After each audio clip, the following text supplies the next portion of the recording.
সুপ্রিয় শিক্ষার্থীবৃন্দ, দীর্ঘদিন যাবৎ তোমাদের সাথে দেখা হচ্ছে না। করোনা ভাইরাসের কারণে স্কুল বন্ধ। এই কারণে স্কুল কর্তৃপক্ষ তোমাদের শিক্ষা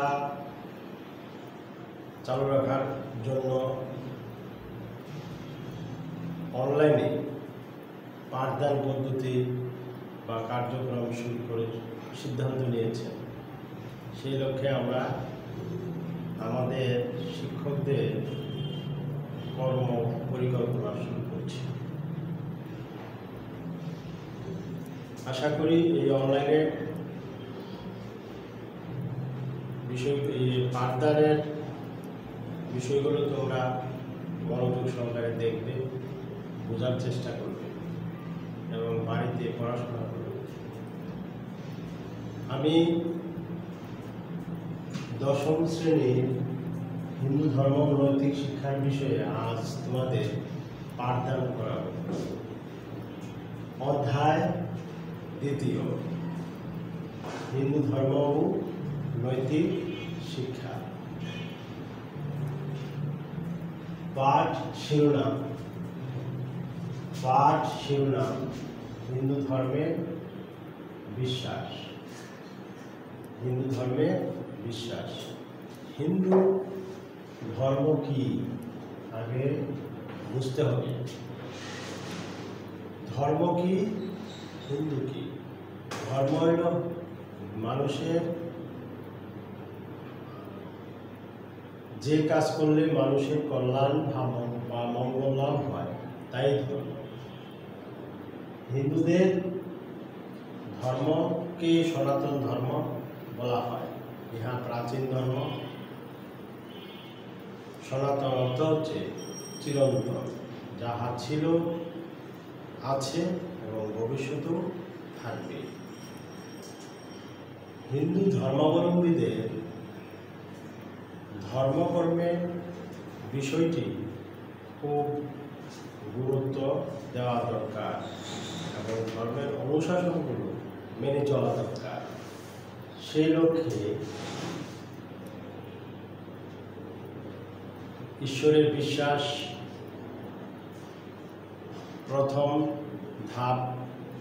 ঈশ্বরের বিশ্বাস, আচার অনুষ্ঠান, এই তিনটি মিলে হিন্দুদের ধর্ম। ঈশ্বরে বিশ্বাস থাকতে হবে।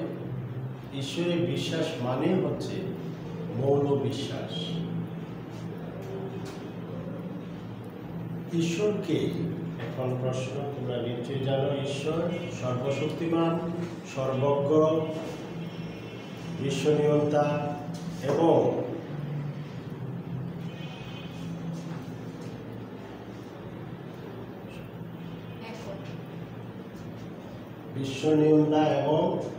সর্বশক্তিমান। কাজে ঈশ্বরের প্রতি বিশ্বাস রেখে আমাদের ধর্মকর্ম এগিয়ে যেতে হবে, করে আমাদের জীবনকে এগিয়ে নিয়ে যেতে হবে ঈশ্বরের উপর বিশ্বাস রেখে। যাদের বিশ্বাস সহকারে ধর্মকর্ম পালন করে তারা জীবনে প্রতিষ্ঠিত হয়, জীবনকে গড়তে পারে। মনে রাখবে। বুঝতে পেরেছ? ঈশ্বরের বিশ্বাস বুঝলে, তাই না? বুঝতে পেরেছ মনে হয়। ঈশ্বরের বিশ্বাস থাকা অবশ্যই গুরুত্বপূর্ণ। ভক্তি থাকা, বিশ্বাস থাকা এবং আচার অনুষ্ঠান পবিত্র থাকা, সংযমী হওয়া, এইগুলি হিন্দু ধর্মের সাধারণ লক্ষণের মধ্যে পড়ে। একেশ্বরবাদ তোমাদের পুস্তকে আছে। একেশ্বরবাদ। একেশ্বরবাদ কি? এক ঈশ্বরের বিশ্বাসকে বলা হয় একেশ্বরবাদ। ঈশ্বর এক ও অদ্বিতীয়। একং সৎ বিপ্রা বহুদা বদন্তি। তিনি এক হয়েও বহু। কিভাবে বহু? তার শক্তি বহিঃপ্রকাশ অনেক। যেমন সাকার রূপে তিনি, অবতার রূপে তিনি রয়েছেন, তার দেবতার দেবদেবী রূপে তার শক্তির প্রকাশ রয়েছে। এরকম তিনি এক হয়েও বহু।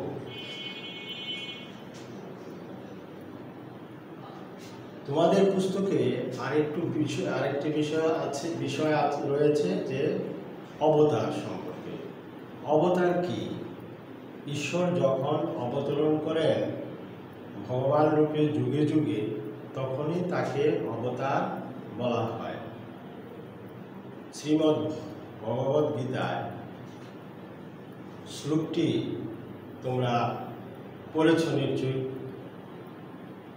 যদা যদা হি ধর্মস্য গ্লানির্ভবতি ভারত অভ্যুত্থানম ধর্মস্য তদাত্মানম সৃজাম্যহম পরিত্রাণায় সাধূনাং বিনাশায় চ দুষ্কৃতাম ধর্ম সংস্থাপনার্থায় সম্ভবামি যুগে যুগে।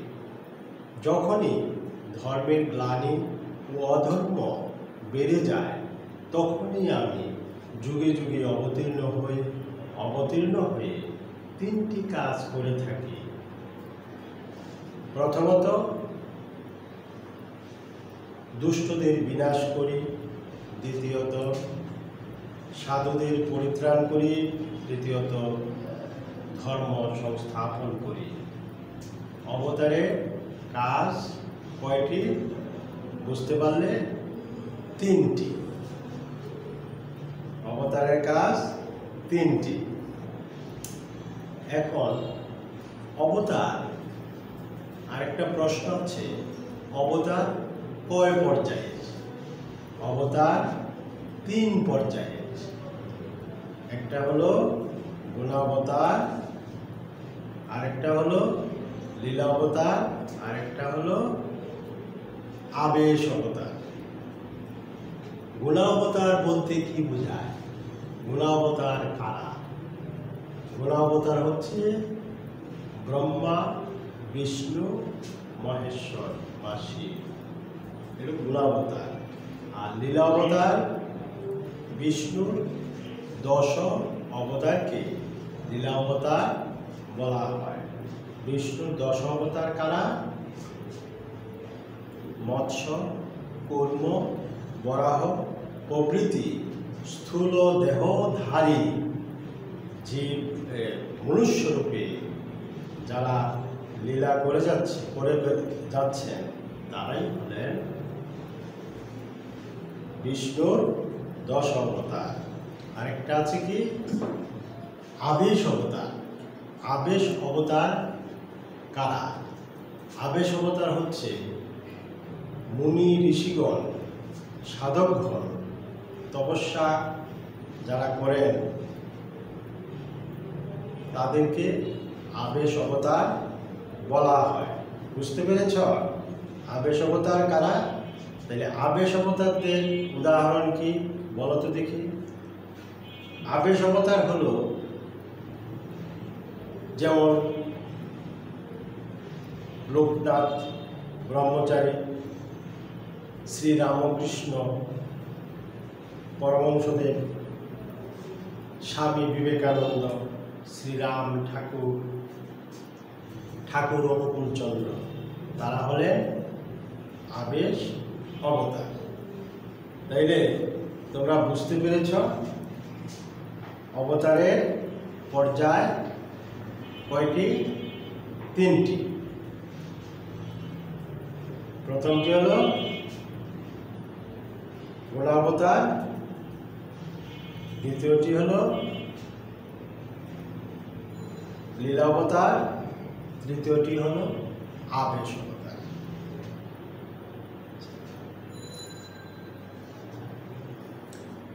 এখন তোমাদের পুস্তকে এই দ্বিতীয় অধ্যায়ে আরো রয়েছে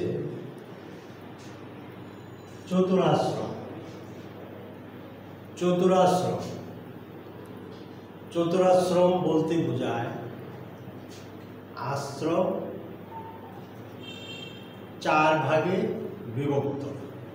তাহলে আশ্রম কি আগে জানতে হবে। আশ্রম হলো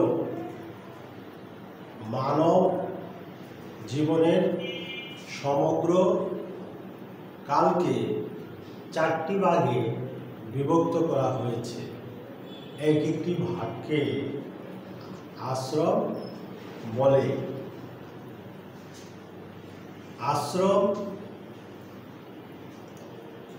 প্রথম আশ্রমটির নাম হলো ব্রহ্মচর্য আশ্রম। ব্রহ্মচর্য আশ্রমের কাল বা সময় হচ্ছে 1 থেকে 25 বছর। আর গার্হস্থ আশ্রমের সময়কাল 1 থেকে 25, অর্থাৎ 25 পরবর্তী 25 থেকে 50 গার্হস্থ জীবনের সময়কাল। বানপ্রস্থ জীবনের সময়কাল হচ্ছে 50 থেকে 75। আর সন্ন্যাস আশ্রমের সময়কাল 75 থেকে 100।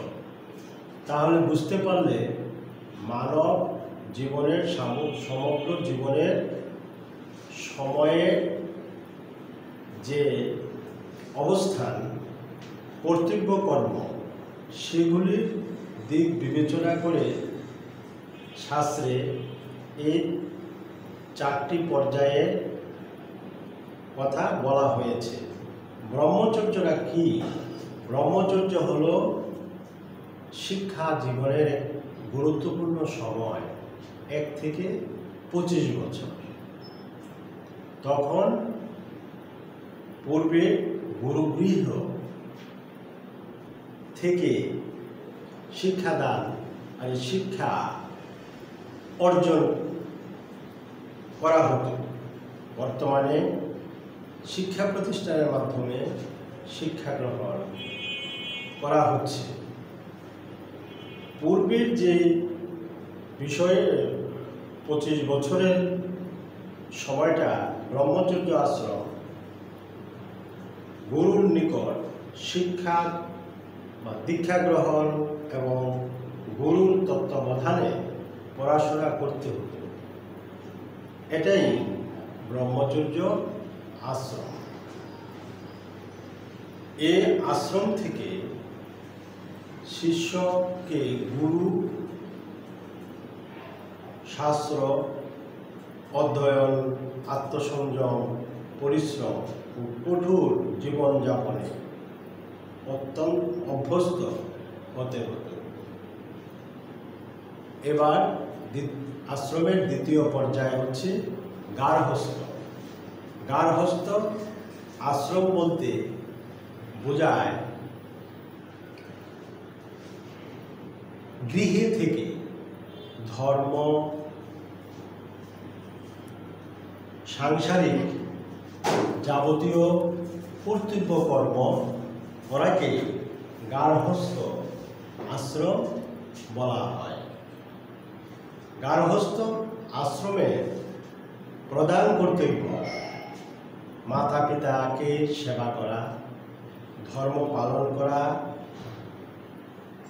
গার্হস্থ আশ্রমের 5টি কাজ।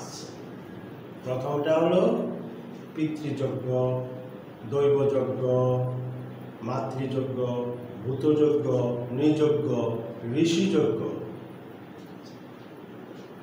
এইগুলো মা বাবার প্রতি শ্রদ্ধা, ভক্তি, সেবা, যত্ন, সন্তানের প্রধান কর্তব্য এবং কর্তব্যগুলো সম্পাদন করার মাধ্যমে একজন সন্তান পিতৃযজ্ঞ সম্পন্ন করে থাকে।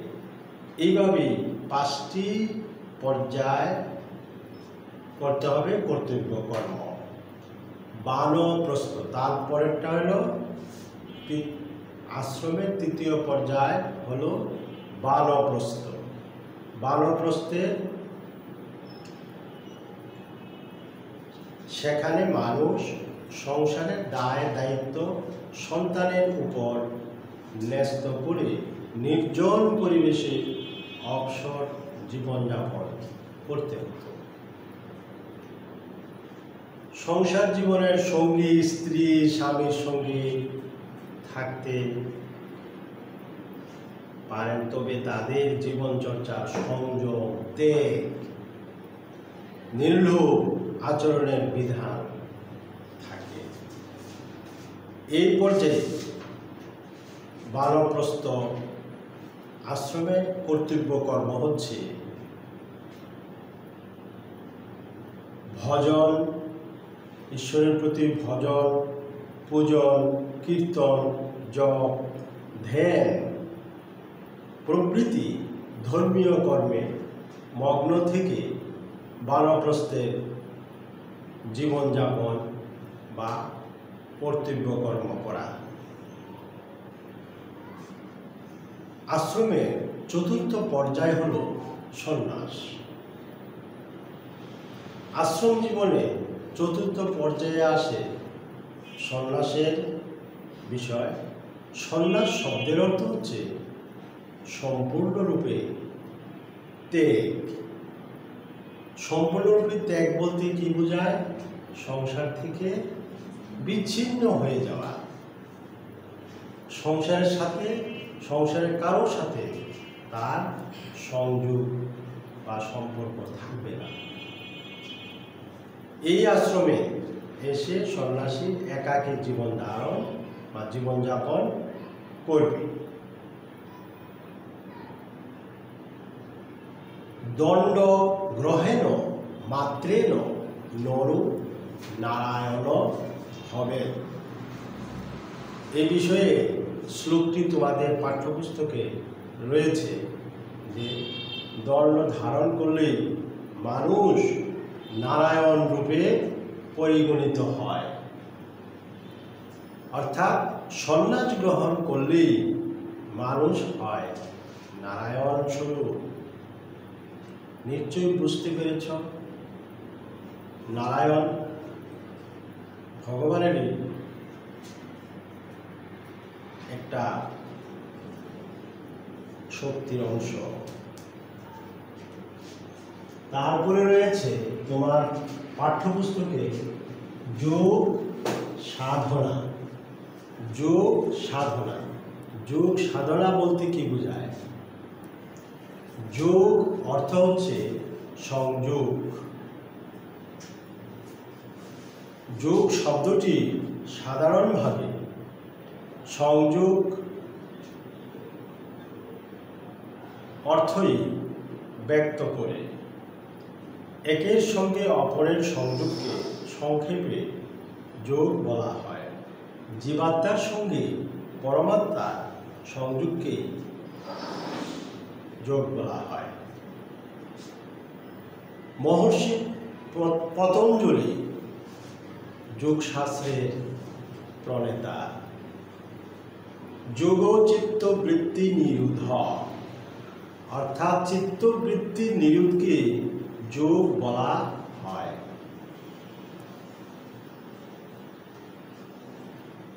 মনকে শুদ্ধ ও শান্ত করার জন্য যোগ দর্শনে 8 প্রকার সাধন প্রক্রিয়ার কথা বলা আছে।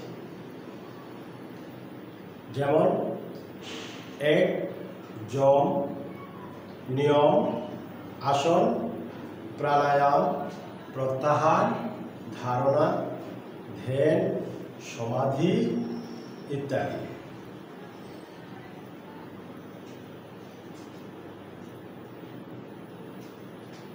এই 8টি যোগ সাধনার বিষয়, সেগুলিকে তোমরা চর্চা করবে, বুঝতে চেষ্টা করবে। এগুলি খুবই গুরুত্বপূর্ণ ধর্মীয় বিষয়ে। এই যোগ সাধনার মাধ্যমে জীবনকে গড়ে তোলা সম্ভব সুন্দরভাবে। তারপরে রয়েছে কর্মযুগ। কর্মযুগ কি? এখানে দুইটি শব্দ, কর্ম আর যুগ। কর্ম কি? যা কিছু করা হয় তাই কর্ম, যেমন লেখাপড়া, চাকরি করা ইত্যাদি। এই বিষয়ে তোমাদের একটি শ্লোক শ্রীমদ্ ভগবত গীতায় রয়েছে, কর্মণ্যে ভাদিকারস্তে মা ফলেষু কদাচন। কর্মে তোমার অধিকার, কর্মফলে নয়। কর্মকে গুরুত্ব দিতে হবে, কর্মে নিষ্ঠ হতে হবে, তাহলেই তোমার লক্ষ্যে পৌঁছতে পারা যাবে, নতুবা সম্ভব নয়। গীতার উপদেশগুলো আমাদের মানতে হবে, বুঝতে হবে, চেষ্টা করতে হবে, বোঝার চেষ্টা করতে হবে এবং পালন করতে হবে, তাহলে জীবন হবে ধন্য এবং সার্থক। তারপরে রয়েছে দ্বিতীয় অধ্যায়ে জ্ঞান যোগ সম্পর্কে বলা আছে যে জ্ঞান হচ্ছে মানুষের জীবনের পরম বিষয়। মোক্ষ লাভের অন্যতম উপায় হচ্ছে জ্ঞান। স্রষ্টাকে জানার যে সাধনা, তাকেই জ্ঞানযোগ। এই বিষয়ে শ্রীমদ্ ভগবত গীতায় একটি শ্লোক রয়েছে, তোমরা নিশ্চয়ই জানো, শ্রদ্ধাবান লভতে জ্ঞান তৎপর সংযতেন্দ্রিয় জ্ঞানং লব্ধা পরাং শান্তি মচিরেনাধিগচ্ছতি। জ্ঞানের মতো পবিত্র আর কিছুই নয়। যিনি শ্রদ্ধাবান ও জিতেন্দ্রিয়, তিনি সেই জ্ঞান লাভ করিয়া পরম শান্তি লাভ করিয়া থাকেন। তারপরে রয়েছে দ্বিতীয় অধ্যায়ে ভক্তি যোগ সম্পর্কে কিছু কথা রয়েছে। ভক্তি কাকে বলে? ভগবানের ঐকান্তিক প্রেম বা ভালোবাসাকেই ভক্তি বলে। ভগবানের সাথে প্রেম থাকতে হবে, ভগবানের সাথে, মা বাবার সাথে যেমন তোমাদের ভালোবাসা, শ্রদ্ধা সব কিছু আছে, ভগবানের প্রতি আমার বেশি থাকতে হবে। ভগবানই সব কিছুর নিয়ন্তা, বিশ্বাস রাখতে হবে। সত্যি এই বিষয়ে একটি তোমাদের ভগবানকে পূজন, ভজন, এই সমস্ত কর্তব্য কর্ম করে যাওয়ার জন্য ভগবান বলেছেন যে যথা মাং প্রপদ্যন্তে তাং স্তথৈব ভজাম্যহম মম বর্তানুবর্তন্তে মনুষ্যা পার্থ সর্বস্ব। ভগবান শ্রীকৃষ্ণ বলেছেন যে যেভাবেই আমাকে ভজনা করুক, তাকে আমি সেভাবেই তুষ্ট করে থাকি। আজকের পাঠে আমরা এই বিষয়গুলোর আমি একটু পুনরালোচনা করব তোমাদের স্মরণ থাকার জন্য। তোমরা নিশ্চয়ই বুঝতে পারছ। যেমন আরও কথা রয়েছে যে মোক্ষ লাভ, মানুষের প্রকৃত চাও পাওয়া কি, মানুষের আকাঙ্ক্ষা কি? পরম আকাঙ্ক্ষা মোক্ষ লাভ অর্থাৎ মুক্তি লাভ। ইহকাল এবং পরকালে মানুষ সুখ চায়, সেই সুখটাই এলো মোক্ষ লাভ। মোক্ষ শব্দের অর্থ চিরমুক্তি। কাজেই তোমরা আমি যে আলোচনা করলাম আমার মনে হয় বুঝতে পেরেছ। আগামী ক্লাসে আরও বিস্তারিত আলোচনা করব। সবাই ভালো থাকো, সুস্থ থাকো, স্বাস্থ্যবিধি মেনে চলো, গুরুজনকে মেনে চলো এবং ধর্মের অনুশাসনগুলো মেনে চলো। ধর্মীয়ভাবে ধর্ম পূজা অর্চনা তপস্যা প্রতিদিন গীতা থেকে একটা শ্লোক অধ্যয়ন করার চেষ্টা করবে। সবাইকে ধন্যবাদ।